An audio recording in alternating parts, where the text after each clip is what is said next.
रोज सुबह अपना वड़ा पाव का थैला लेकर घर से निकल पड़ती। अन्य लोगों की ठीक से सुबह भी नहीं होती थी कि उससे पहले ही चारू की दुकान का चूल्हा जल जाता था। गर्मा गर्म वड़े की खुशबू और खट्टी मीठी चटनी की खुशबू लोगों को चारू की दुकान पर खींच लेती थी। पर उसके साथ एक बड़ी समस्या ये थी कि चारू अकेले ही अपना सारा काम संभालती थी, जिसके कारण अक्सर उसे ग्राहकों को वड़ा पाव देने में देरी हो जाया करती थी। अरे दीदी जल्दी करो, मैं पिछले आधे घंटे से खड़ा हूँ। बस हो गया जी, ये लीजिए आपका गरम गरम वड़ा पाव। अरे ओ दीदी, ये क्या बात हुई? पहले मैं आया था तो आपको मुझे पहले देना चाहिए ना। बस 2 मिनट रुक जाइए और वड़े तैयार हो रहे हैं, आपको भी मिल जाएगा। अरे छोड़ो यार, कब से 2 मिनट करके आधा घंटा कर दिया।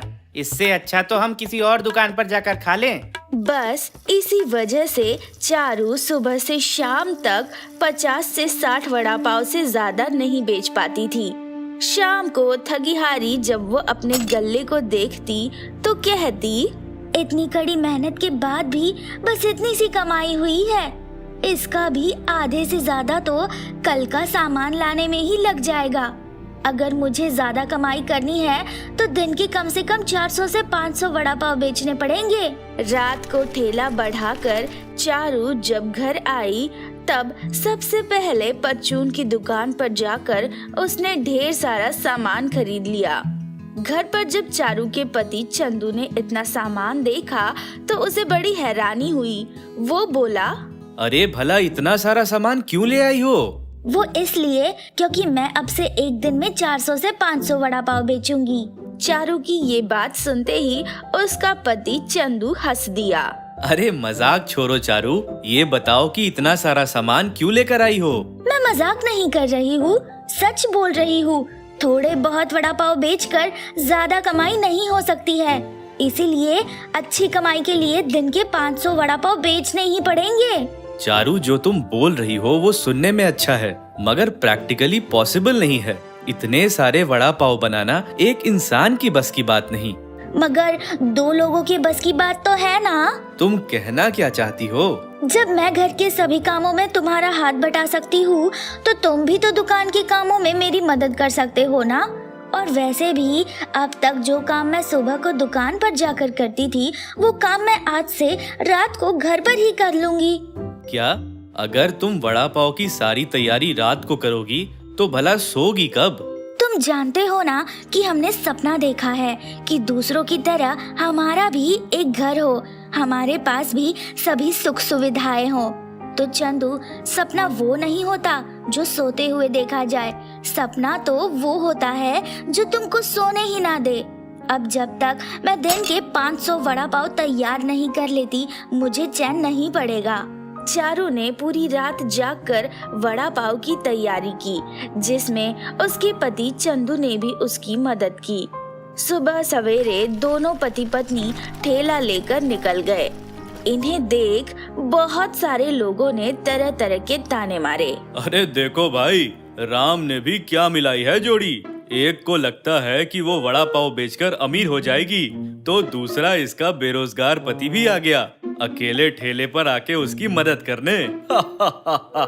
बिल्कुल सच कहा तुमने। भला कोई इंसान वड़ा पाव बेचकर कभी अमीर बन सकता है क्या? लोग भी बिना सर पैर के सपने देखने लगते हैं। इन सब के बावजूद चारू के कदम पीछे नहीं हटते हैं। वो रोज समय से अपना ठेला लगा देती और लोगों को जी भर के टेस्टी वड़ा पाव खिलाती। ज्यादा वड़ा पाव बिकने के कारण अब उसकी कमाई बढ़ने लगी। एक तरफ जहाँ चारू गर्मा गर्म वड़े बनाती तो वहीं दूसरी तरफ उसका पति चंदू वड़ों को पाव में डालकर चटनी के साथ लोगों को परोसता। धीरे धीरे उसकी दुकान पर भीड़ बढ़ने लगी। पूरे दिन काम करने के बाद शाम को जब चारू अपना गल्ला देखती तो बड़ी खुश हो जाती। चंदू देखो, अब कमाई पहले से अच्छी होने लगी है। चारू, सब तुम्हारी मेहनत का फल है। तुमने जो कहा था वो तुमने कर दिखाया। चंदू की इस बात पर चारू ने फिल्मी स्टाइल में कहा, पिक्चर तो अभी बाकी है मेरे दोस्त, अभी तो बहुत कुछ करना है, देखते जाओ आगे आगे। ये सुनते ही चंदू हैरान हो गया। वो बोला, अब और क्या करने को बाकी रह गया? अभी तक हम दिन के 500 वड़े बना रहे थे, अब हम और ज्यादा वड़े बनाएंगे। चारू, तुम्हें पता भी है कि तुम क्या बोल रही हो? इतने ही वड़े बनाने में हमारी कमर कस गई। हम दोनों इससे ज्यादा वड़े नहीं बना सकते। हम और लोगों को अपने साथ लेकर आएंगे।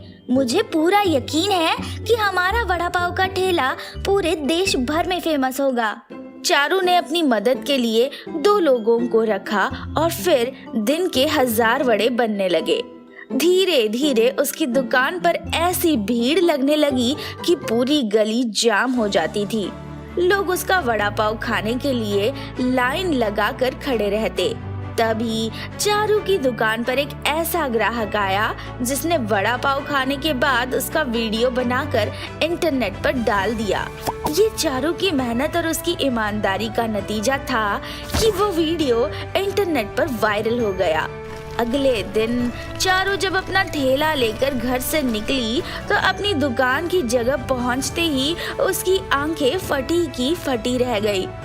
यहाँ इतनी ज्यादा भीड़ क्यों है?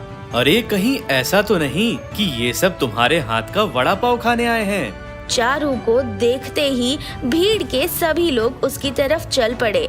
सभी लोग उससे वड़ा पाव की डिमांड कर रहे थे। कुछ लोग मीडिया से भी आए थे जो चारू का इंटरव्यू लेना चाहते थे।